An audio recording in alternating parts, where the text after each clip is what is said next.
Halo semuanya, selamat datang kembali di channel FTSER dengan saya Muhammad Karir.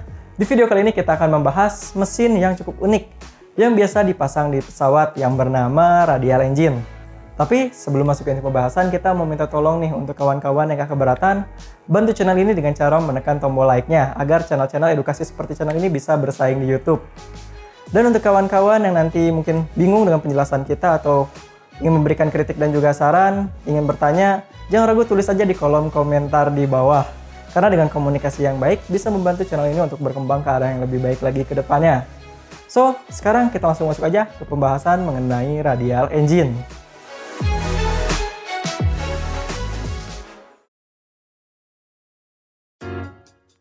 Mesin radial adalah salah satu mesin pembakaran dalam dengan konfigurasi 4 tak yang sering kita lihat pada mesin pesawat tempur Perang Dunia ke-1 dan juga Perang Dunia ke-2, di mana mesin ini memiliki jumlah piston dan juga silinder blok yang tergolong banyak dan mengelilingi bagian bak atau crankcase-nya, seperti jari-jari pada roda kendaraan.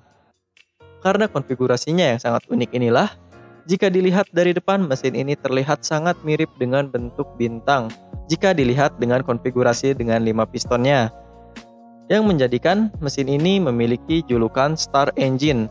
Jadi sebutannya udah cocok banget nih, dipasang di pesawat terbang dan dikasih nama Star Engine. Untuk sejarahnya, mesin ini dibangun pada tahun 1901 oleh engineers bernama C.M. Manley yang bekerja pada perusahaan Langley Aerodrome Aircraft, menggunakan konfigurasi mesin 5 silinder dengan water cooling atau pendingin air, yang dimana mesin pertama ini dapat menghasilkan 52 horsepower pada 950 rpm. Lalu selanjutnya mesin ini pun dikembangkan lagi secara bertahap, mulai dari penggantian sistem cooler menjadi air cooling atau pendingin udara dengan memasangkan kisi-kisi atau sirip pada silinder bloknya. Lalu diberikan juga pengurangan bobot mesin menjadi 3 silinder hingga pada akhirnya mesin ini pun mulai diaplikasikan pada pesawat tempur bernama Blériot pada Perang Dunia ke-1. Begitu juga dengan Perang Dunia ke-2. Mesin ini diaplikasikan pada pesawat terbang seperti Martin B-26 Marauder, Douglas A-26 Invader, Northrop P-61 Black Widow yang menggunakan konsep mesin radial 2 row dengan 18 silinder. Dan juga mesin ini diaplikasikan pada tank-tank berukuran kecil, yakni M1 Combat Car, M3 Stuart, M3 Lee, dan LVT-2 Water Buffalo yang menggunakan mesin The Continental R670 dengan konfigurasi 7 silinder radial aero engine keluaran tahun 1931. Jadi seperti yang kita lihat, mesin-mesin ini memiliki banyak sekali konfigurasi silindernya, 3, 5, 7, dan 9. Oke, kita rasa cukup untuk sejarahnya. Sekarang kita bahas mengenai part-part yang digunakan dan bagaimana mesin ini dapat bekerja.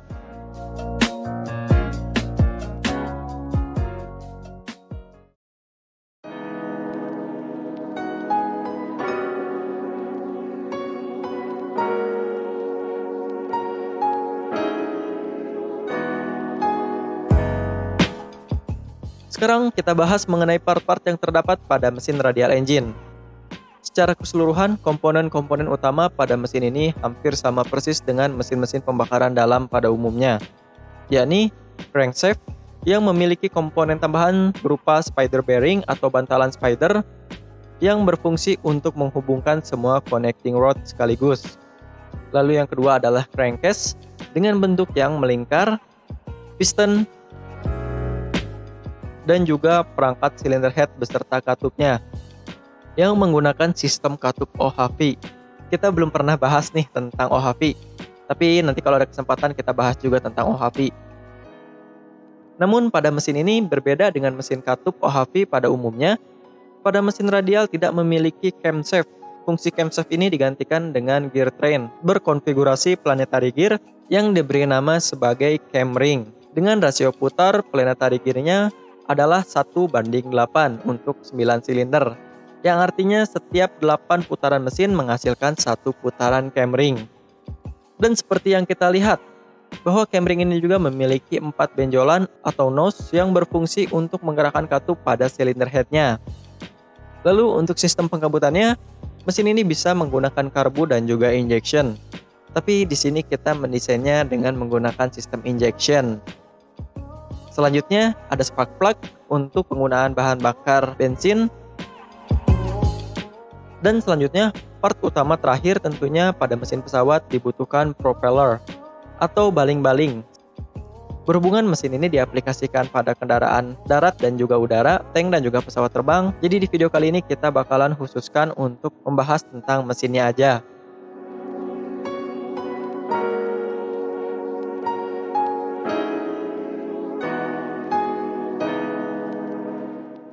Untuk sistem kerjanya, mesin radial engine menggunakan konsep 4 stroke, di mana setiap silinder membutuhkan 4 langkah piston yang menghasilkan setiap siklus dayanya. Jadi di sini kita nggak akan menjelaskan secara detail bagaimana siklus daya dihasilkan pada mesin ini.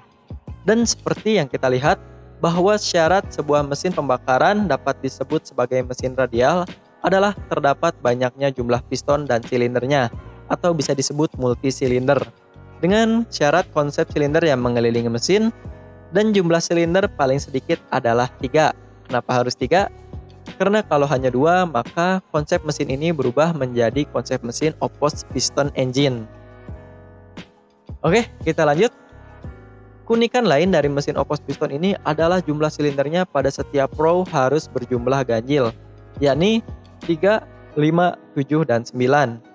Sedangkan untuk menambahkan jumlah pistonnya agar bisa berjumlah genap, maka diperlukan penambahan row menjadi 14 silinder atau bahkan 19 silinder. Nah, di sini mungkin akan timbul pertanyaan, mengapa setiap row-nya harus memiliki jumlah silinder yang ganjil? Alasannya karena hal ini berkaitan dengan firing order. Dengan jumlah piston yang ganjil ini, maka firing ordernya akan terjadi pada setiap piston secara berurutan dengan sendirinya. Sebagai contoh, jika radial engine menggunakan konsep 9 silinder, maka firing ordernya adalah 1, 3, 5, 7, 9, 2, 4, 6, 8, dan kembali lagi ke 1. Yang dimana dengan konsep firing order seperti ini akan memberikan power yang baik dengan COG atau COG yang baik pada sebuah mesin. Itulah alasan mengapa radial engine banyak diaplikasikan pada mesin pesawat terbang. Karena selain powernya yang besar seperti yang kita lihat tadi, keseimbangan mesin ini pun cukup baik jika dibandingkan dengan mesin pada umumnya. Oke, itu dia untuk firing ordernya. Sekarang bagaimana konfigurasi katup OHV dapat bekerja dengan bentuk mesin yang melingkar seperti ini.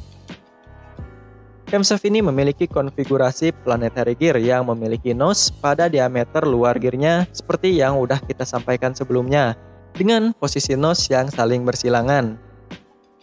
Sedangkan untuk siklus dayanya seperti yang kita bilang tadi, mesin ini menggunakan konsep 4 stroke.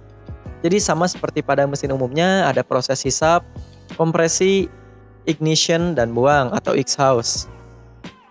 Sekarang pasti kawan-kawan semua banyak yang penasaran bagaimana dengan konsep pelumasannya. Karena secara logika dengan konsep silinder yang mengelilingi crankcase akan membuat salah satu silinder pada bagian bawah bisa terendam oli. Jadi biar nggak penasaran, sekarang kita langsung masuk aja ke bagian proses lubrikasi atau pelumasan pada radial engine.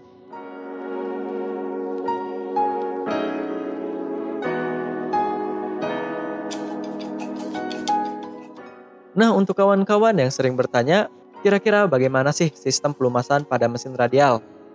Untuk sistem pelumasannya menggunakan konsep yang sama dengan mesin 2 stroke, yakni sistem pelumasan yang disebut sebagai total loss oiling system, di mana oli memang akan dibuang bersamaan dengan bahan bakar yang akan dipatik, atau lebih dikenal dengan oli samping yang sudah tercampur dengan bahan bakar saat melalui saluran intake. Jadi walaupun menggunakan konsep mesin 4 stroke, kenyataannya jenis radial engine memiliki gas buang yang kurang ramah lingkungan juga. Oke, itu dia untuk pelumasan pada bagian piston. Sekarang bagaimana dengan pelumasan pada bagian crankshaft dan lain-lainnya? Untuk melumasi komponen-komponen tersebut, maka sebagian oli akan disemprotkan oleh injektor langsung ke bagian crankcase, dan juga sebagian yang lain akan langsung dipompa menuju bantalan. Pasti di sini kita akan terbesit pertanyaan yang seperti awal tadi, yakni bagaimana dengan pelumasan crankcase yang rembes menuju silinder yang posisinya berada di bawah. Pada saat dioperasikan, rembesan oli tidak akan mengganggu kinerja mesin karena kuantitas rembesan olinya yang sangat sedikit dan langsung terbakar. Namun berbeda halnya dengan mesin yang baru saja akan digunakan, karena rembesan oli yang sedikit demi sedikit menetes akan menumpuk dan memenuhi bagian combustion chamber pada silinder terbawahnya saat mesin tidak digunakan. Kondisi ini dinamakan engine hydraulic locking.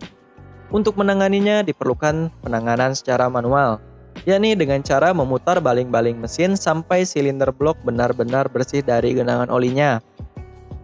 Nah, pasti di antara kawan-kawan ada yang timbul pertanyaan lagi nih. Kalau harus diputar, kenapa nggak langsung dihidupkan aja mesinnya? Toh, dengan banyaknya silinder, mesin radial pasti masih dapat dihidupkan walaupun sedikit pincang saat pertama kali dihidupkan. Justru disinilah permasalahannya, karena engine hydraulic locking itu akan merubah rasio kompresi pada dapur pacu. Dan permasalahan keduanya adalah cairan itu lebih sulit dikompresi dibandingkan dengan udara. Yang artinya kalau mesin dioperasikan secara paksa, tentunya akan mengakibatkan kerusakan pada beberapa komponen, terutama connecting rod atau piston rod, yang bisa bengkok bahkan patah jika menerima gerakan dan tekanan dari genangan oli secara paksa. Nah, itu dia informasi yang bisa kita berikan di video kali ini mengenai mesin radial. Mungkin di antara kawan-kawan masih ada pertanyaan karena sebenarnya masih panjang pembahasan mengenai mesin radial ini. Jadi untuk kawan-kawan yang masih bingung untuk beberapa hal mengenai radial engine, kalian nggak perlu ragu, tulis aja di kolom komentar di bawah. Begitu juga untuk kawan-kawan yang ingin memberikan kritik dan juga saran.